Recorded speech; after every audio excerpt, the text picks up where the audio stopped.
And I got to tell you, everybody thinks I'm going to come in today. I got tweets all week. I'm going to be negative. I'm this negative Met fan. I am so freaking giddy right now. I was at the game last night. It was one of the best live experiences I've ever had at a sporting event. It was electric. I was proud to be a Met fan. It was awesome. On Wednesday night, it was packed. It was rocking. It was so much fun. And now, as we look ahead Probably should have lost that game. Well, what do you mean by that? What do you mean probably should have lost that game? Now, let's be honest. If Nimmo doesn't make that catch, they're losing that game. Yeah, and that was an insane catch. But keep going. And I will say this right now. I'm going to publicly apologize to Brandon Nimmo. Off air, I said this guy was a fourth outfielder on a good team, and the only reason why Met fans love him is because he's got a nice smile and he sprints to first base after he gets hit by a pitch. I was wrong. He's been amazing in center field, great defense. He's a spark for this team, and you got to pay this dude. Steve Cohen, you got to pay this guy. But looking ahead today, as we are now 3-3 for the season series with the Dodgers, they got to go out today and beat the Dodgers' ass. Because when they got smoked by the Astros, the Mets, it bothered me. When the Yankees beat us twice, it bothered me. And people say, Tommy, you got to get over this stuff with the Yankees. You know what, Trysta? It's over. How much did it bother you? It's over. How much did it bother you? It's over, but how much did it bother? I wasn't around you when it bothered you. Oh, it bothered me because guess what? It's over when I say it's over with those friggin' fans. It is over when I say it's over. And now you have the Dodgers, big boy series, best team in the National League. Go out today, which is essentially a Game 7, ride the momentum of last night, and win this freaking game. You got Clayton Kershaw coming off the IL. He's not going to throw 100 pitches. He's going to be limited. Let's go out and beat their ass. Because I sat in a section last night basically with Dodger fans. I thought it was in L.A., except they actually arrived in the first inning and didn't leave in the second. And I hear them screaming and yelling about, oh, yeah, thanks for Justin Turner. Hey, dumbass. Turner was a utility nothing here. No Met fan wanted him. And if you're going to troll the Met fans with Justin Turner, just leave that junk aside. Now, if he hit the home run last night, it would have stung, of course. But no Met fan sitting here with Justin Turner thinking, oh, what could have been? I bet you thought about it a little bit when he almost went yard, though. It would have bothered me. Yeah. Because I had some jackass 4 rows behind me screaming, oh, Turner, let's go Dodgers. Did I miss something here? Why are there so many freaking Dodger fans there last night? It was ridiculous. But this game, to me, is a must-win. Because the Mets now, we have this complex as fans, and I am the worst offender, where we don't feel like we belong. And the Steve Cohen Mets have now put them in a situation where we feel like, all right, maybe now we could start to feel like, we're the Yankees, we're the Dodgers, we're the Astros. But when you go out there and you lose to the Astros and they embarrass you, and then you lose 2 in the Bronx to a Yankee team who stinks, they are absolutely shot, and we'll get into them later, horrible, and they go out there and they rub your face in the Bronx. Let's go out and win the season series against the Dodgers, please. On a scale of 1 to 10, how important is tonight's game? 13. 13? 13. So if you lose today's game's at 4, we have 2 hours. We're going to be watching this in the periphery on the air. We might get a loogie meltdown on the air. Is that what you're saying? There might be a loogie meltdown on the air. I am normally negative. Like I said, I am very positive. That could change real quick because I live on the razor's edge. It could change moment to moment. And there was something negative about yesterday that we'll get into. It's not so much on the field, it's off the field. And it's negative, but I'm going to be negative to bring on change, a positive change. And we'll get into that later. But to me, this is a 13. And you're right. The game's going to be on and you're going to see me distracted. It's like I'm going to be out to dinner with my wife and I'm doing a fantasy draft on my phone, Labor Day weekend. Or you're doing the show and the people who have you on their fantasy draft, they didn't tell you that it's exactly when you're doing the show and they don't actually care that you're on WFAN. Probably number 1 sports radio station in America. They don't care at all. And they're talking smack about you on Zoom, like while you're on the air and you can hear it because your laptop is hooked in. And you're like, wow, I really belong not in this draft. Yeah, there's a lot of clicky stuff when it comes to drafts and setting it up. And the other thing with Nimmo, too, to go back to Nimmo, he said something after the game, and a lot of people left, and I don't know what they were in a rush for, because you basically, if you are leaving the game last night, you drove there, you're still in the parking lot. I mean, it took guys, I was talking to Gallo that works here, it took them 2 hours to get out of there. I took the 7 line home where basically you had the U.S. Open fans and the baseball fans meeting. So you got baseball fans who are, got 4 unbuttons down on their jersey and the girls are in crop tops. And then you got the tennis fans who are in boat shoes and their sweaters tied around their waist. And we're all trying to jam on the 7 line. It's the most crowded a subway's been in like 3 years. So it was horrible to get out of there. So I don't know what everybody was in a rush for. But Nimmo, after the game, he cut this promo where he was basically like, first of all, he was fired up. He said he wants to be here. He loves the passion. He's going to get so paid. He's going to get so much money. That catch alone, so much money. And he deserves it. And I've been, like I said, I've been a hater of Nimmo, but the dude deserves to get paid because he's been a spark plug. The numbers are great across the board, and his defense in center field, and you saw it on hand last night, has been amazing. But after the game, it was almost like Met fans went into Brandon Nimmo's body and were speaking for him. Yes. Because he was like, the Met fans have put up with a bunch of crap, and I'm paraphrasing because I don't think Brandon Nimmo curses. I think crap is basically the furthest he would go. And they're ready for winning baseball. Freaking men. Amen. Because we have put up with the stench of the Wilpons for years. And if you're like me, you're 37 years old, and you've lived in this town with the dopey Yankees who win all the time, and we have to be second-class citizens, and the little brother, and the toaster oven, and door number 2, like all the things I've always said. And now it feels like, hey, we could be that team now, and we're ready for it. So good on Nimmo for saying that. Dude, I was fired up. I was ready to run through a wall last night. I was so pumped up. The emotions that he had after that catch, considering that he's already hurt his neck going out and trying to make catches like that. I don't care. I need to win this game against this team. But also, the emotion that he had right after the fact, I think, was awesome, but highly divisive. I get into the SNY comment section. They're like, have some class, Nimmo. Like, you need to be stoic. No, don't be stoic. Like, that was a game-saving catch. Game-winning catch. No doubt about it, because they would have lost the game. Period. If Turner hits that home run last night, the Mets are losing that game 100%. Not only the emotion from Nimmo, how about the emotion from Jake, who basically never shows any emotion? He was fired up because it was the atmosphere last night. That game meant something. And now you have a Dodger team here who you could say, yeah, they're mentally checked out. They have a huge lead. These games aren't as important to them, but they are important to the Mets. The Braves don't lose. We got to win the division. So every game matters. And this game matters because not only for the division, not only to keep the Braves at bay, but just to say, like, you know what? We're here. We can hang with the big boys. We're not second-class citizens anymore. So if you're on your way to Citi Field right now, we'd like to hear from you. If you're still trying to get out of Citi Field, you're still there because traffic sucks. They should have just slept there overnight, honestly. That's not a bad move. I think you know how like Duke, when you end up getting tickets as a student section, for the student section at Duke, they have like the tent city line. Like, that's what you guys should do. Which, I mean, I don't know why you have to do that necessarily at Duke, because like campus is basically from here to around the corner. It's not a big campus. A lot of people want those tickets. That's what success and dominance over a long stretch. You wouldn't know about that.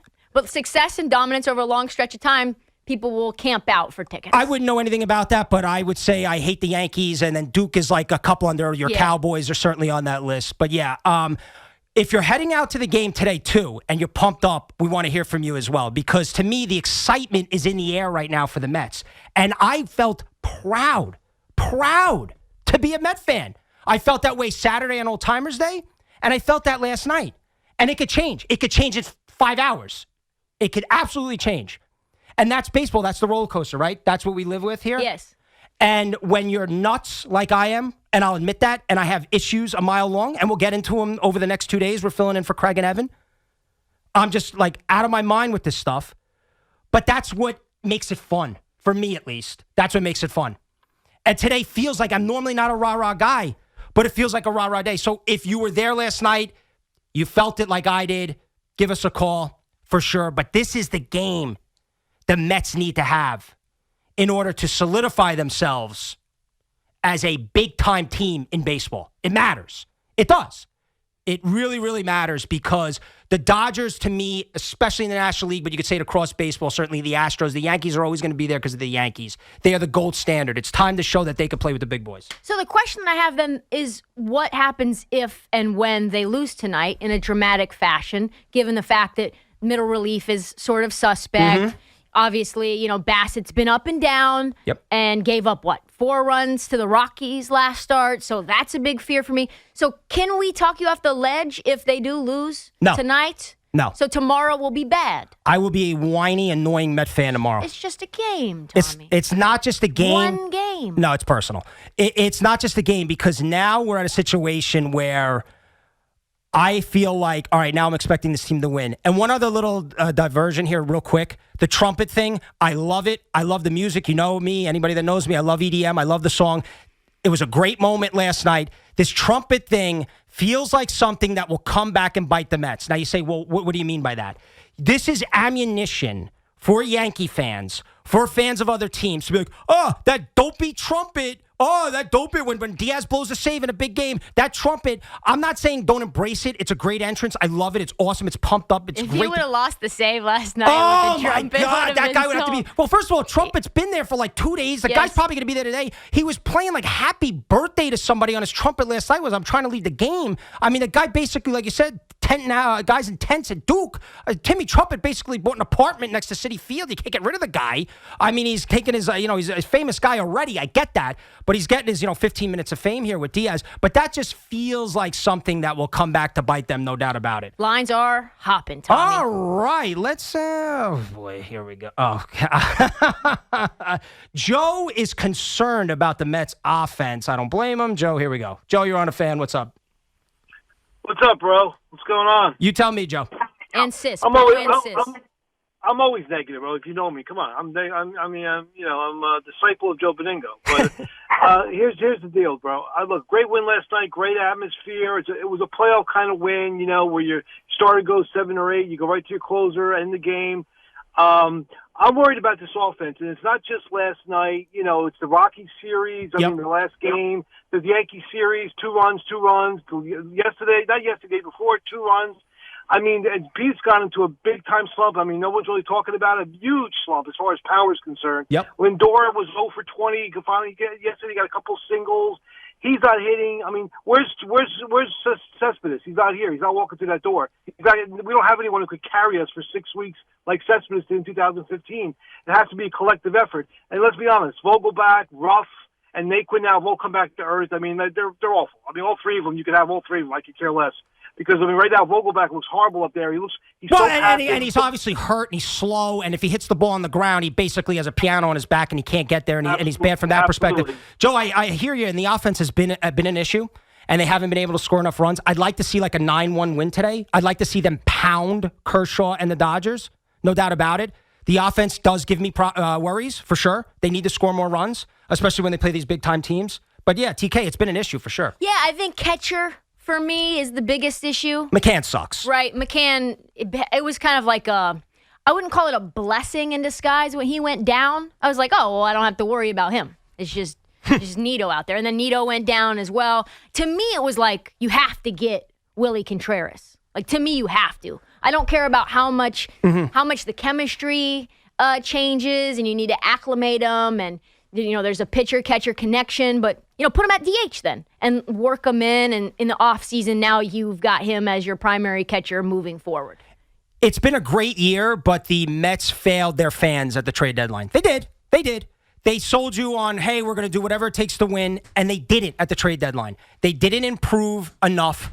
They need help in the middle relief. Ottavino, and I'm watching him right now on TV, Ottavino has been great. He's been great. And it bothers Yankee fans, which makes me happy. But I don't trust him in a big spot. It's not going to last. They needed to upgrade the bullpen. Like you said, catcher is a joke. McCann is god-awful. They needed to upgrade there. The Cubs didn't trade Contreras because I think, Trysta, a lot of times you'll hear people go, well, he didn't get traded, or these relievers didn't get traded. So maybe the price was too high or the teams didn't want to deal with it.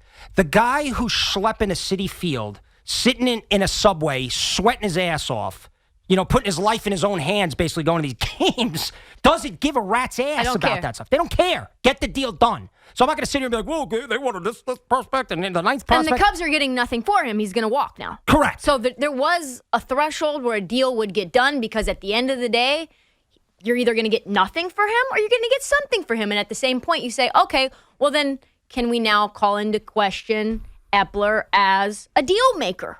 I think a little bit. A little bit. I think I want to see a little bit more of a body of work. But yeah, there were places to upgrade, and I thought Vogelback, and Ruff, Michael Givens, terrible. Terrible. Just a Buck nepotism move. It was awful, and the middle relief will be a bugaboo. And when you get in these series, and first of all, Jake's got to throw over 100 pitches. There was an argument to bring him out in the 8th. I understand they were hitting him hard, and Ottavino's been great. Could we see this guy throw over 100 pitches? Could we stop babying this friggin' guy, please? Let him pitch a little bit. We can't get to October and then all of a sudden go, all right, we're going to throw Jake 115 pitches tonight. So they have to stretch him out a little bit more. I get using hit gloves with him because he's hurt a lot, but we got a championship to win. All right, let's go to Linda in Forest Hills. Linda, you're on the fan. What's going on? Hey, Tommy. Hi, Trysta. How are you guys doing? Good. How are you doing? Tommy, I friggin' love you because I consider myself just as much a Mets fan as you are, and you and I are basically on the same page with this team. Okay. Take a deep breath, Linda. Go ahead. Brandon Nimmo, and especially Jacob deGrom, they have to sign these two. Yeah. Have to. Linda, the only thing, I agree, we could worry about that when we worry about it. Let's get through this year. But yeah, they have a lot of things they have to do in the offseason. But here's the thing about this, Linda, with the have-tos. I think under Steve Cohen's watch here, and I'm not saying I would obviously pay both for sure, and I don't want to lose either guy. But I think with the Steve Cohen run Mets is they are going to do whatever it takes to win. So if DeGrom leaves, and we don't want that, if Nimmo leaves, they're going to do whatever it takes to win. And now they've become a situation like the Yankees, where if they sign a guy for a ton of money and he sucks, they'll just send him the witness protection program. The Yankees have made a habit out of doing that. So you have now an owner and a team that are going to do whatever it takes to win. So I agree with you. But, Linda, we got to focus also on the here and now. So how are you confident today? Are you confident in the Mets today getting it done against the Dodgers? If this offense would actually score some runs, I'd be more confident. That's one of my worries with regards to Jake coming back is they never score for this guy. They don't score for Max either. They don't score for Max either. Exactly. Sunday's game that Max pitched, or sometimes when Bassett pitches a gem, they never score. Tommy, they never score. And Billy Epler, I will say this. He's worked under Brian Cashman's tutelage, but I think he's also adopted Brian Cashman's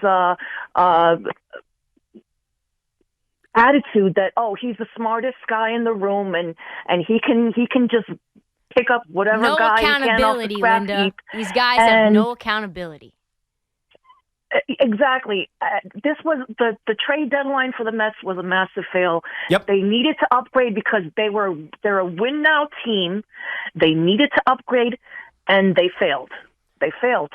I agree with you, Linda, and take care and hang in there. You know, it's funny. At least you're not the Yankees right now, Linda. That's all you can think to yourself is at least you don't have all these expectations, and you don't have really just a team that's in absolute free fall. So in New York City, I think Mets are quite easily the better team.